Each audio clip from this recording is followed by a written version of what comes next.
Kate Walsh's greatest sorrow in life was not the roles she could not reach, nor the times she was forgotten by the audience after the halo. It was the loss of her mother, Angela Walsh, whom she loved and considered a spiritual pillar during her early years. Angela passed away in 2001, when Kate had just turned 34 and was starting to make a name for herself in the entertainment industry. Her mother was a strong woman, a dedicated nurse, who raised Kate and her 4 siblings alone after divorcing her father, Joseph Walsh, when Kate was young. Angela was not only a mother, but also a friend and mentor, always encouraging Kate to pursue her acting dream despite the family's limited means. She would sit for hours listening to Kate practice her lines in the small living room in Tucson, Arizona, where they moved when Kate was 9, and smile and say, "You're going to be great, Katie." But one afternoon in November 2001, Angela suddenly died of a stroke. Kate was filming a small role in the film Under the Tuscan Sun in Italy when she received a call from her brother, his voice choked with emotion, informing her that their mother had passed away in the hospital without saying goodbye. Kate immediately abandoned the shoot and flew back to Arizona, only to find her mother lying motionless in the coffin, her gentle face lifeless. She knelt beside her mother's coffin, tears streaming uncontrollably, clutching the pearl necklace her mother had worn, the last gift her mother had given her on her previous birthday. She blamed herself for not being there more, for letting her career take away the days she could have spent with the most important woman in her life. After the funeral, Kate fell into a long depression, refusing all roles for nearly 6 months, locking herself in her Los Angeles apartment, hugging her mother's mementos, and crying until she had no more tears. The sadness never left her, even though she tried to hide it with strong roles on screen. Every time she saw mothers in movies, she was reminded of Angela, and her heart ached with irreparable loss. Kate Walsh's career is a long story of talent, perseverance, and silent tears shed in the dark. She began her acting journey in the late 1980s when she left Tucson for New York in hopes of conquering the theater. In her 20s, she participated in small plays at off-Broadway theaters, working as a waitress to make ends meet while honing her acting skills. Her first television role came in 1996, when she appeared in an episode of Homicide: Life on the Street. With her deep voice and charming looks, she quickly gained attention, but her real success came in 2005 when she took on the role of Dr. Addison Montgomery on Grey's Anatomy. The role, which was originally a guest appearance, became a major turning point in her career. Audiences loved the sharpness, intelligence, and vulnerability she brought to the character, and the role earned her a nomination at the Screen Actors Guild Awards in 2006. The success of Grey's Anatomy led to a separate series, Private Practice, which debuted in 2007, where Kate starred for 6 seasons from 2007 to 2013. She brought her wholeheartedly to the role of Addison, bringing a strong and vulnerable image of the doctor that reflected her real-life personality. The series not only cemented her status in Hollywood, but also earned her a 2007 Satellite Award for Outstanding Lead Actress in a Drama Series. Those years were the height of her career, with Kate Walsh's name appearing in magazines from Variety to People, and she became one of the highest-paid actresses on American television. However, her career path was not always a bed of roses. In her early years in New York, she faced numerous failures. A play she had put a lot of effort into, The Red Shoes, was canceled just before its first performance in 1992 due to lack of funding. She spent months rehearsing, living the character to the point of knowing every line by heart, but in the end, all her efforts went down the drain. After the last rehearsal, she sat alone in an empty theater, looking at the dark stage and crying. Not because she had lost the role, but because she felt she had let down her mother, who had always believed that she would succeed. She wondered if she should give up on her dream, return to Tucson, and live a quiet life like everyone else. The attempts to make her cry did not stop there. In 2015, at age 48, she landed the lead role in the NBC series Bad Judge, a project she hoped would mark a strong comeback from private practice.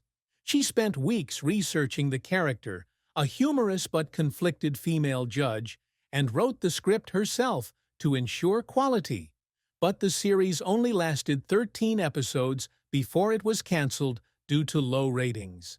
During the final taping, when the director shouted "Cut" for the last time, Kate stood silently on set, tears streaming down her cheeks. She cried not because the show failed, but because she felt she wasn't strong enough to keep it alive, the way she had when her mother died. Though she went on to appear in series like 13 Reasons Why and The Umbrella Academy, the pain of those failures remains an indelible part of her career.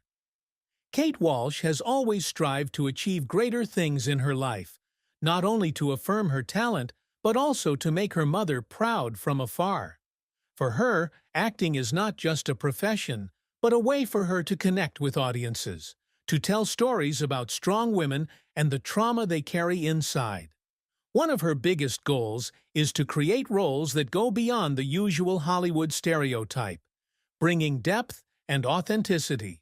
The role of Addison Montgomery is a testament to that effort.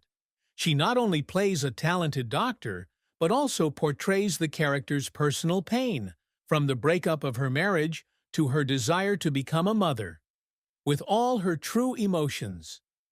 She spent months researching medicine, talking to real doctors to understand their work, and the result is a character that audiences will never forget. She also aspires to leave a legacy for the younger generation of actors. In the later years of her career, she regularly attended seminars at film schools, sharing her experiences and encouraging them to pursue their passions. She once told hundreds of students at the University of California, Los Angeles, "Don't be afraid to fail, because it is the falls that teach you how to stand up. I have fallen many times, but each time I stand up, I am stronger."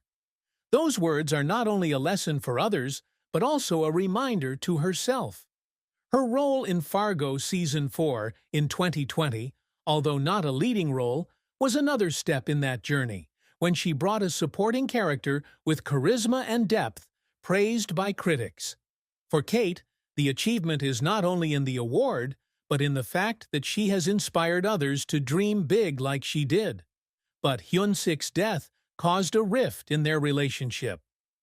After the accident in 1985, Kim Hye-ja fell into depression, while Jong-chan chose to stay silent to face the pain. They did not quarrel or blame each other, but the distance between them grew wider. She often saw him sitting alone in his office, looking at an old family photo and sighing softly. Once she asked him, "Do you blame me for not being with Hyun-sik that day?" Jong-chan just shook his head, but his eyes said it all. His sadness was no less than hers. Although they were still together until the end of their lives, their love was no longer as complete as before. The greatest sadness in her marriage was not betrayal or separation, but the helplessness of not being able to overcome the loss together. Regarding Kim Hye-ja's assets, there is no official information publicly available. As a famous actress with a career spanning more than half a century, she certainly amassed a considerable fortune from her film and advertising fees. However, she was known for her simple, unpretentious lifestyle. The house where she and Im Jong-chan lived in the last years of her life was a small house on the outskirts of Seoul, not a luxurious villa like many other stars. She once said in an interview that money was not as important to her as being able to be true to herself. She was also known for her charity work, especially supporting orphans, perhaps as a way to remember Hyun-sik. Although there is no specific figure, her wealth can be understood as enough for her to live comfortably. But it was not the highlight of her life.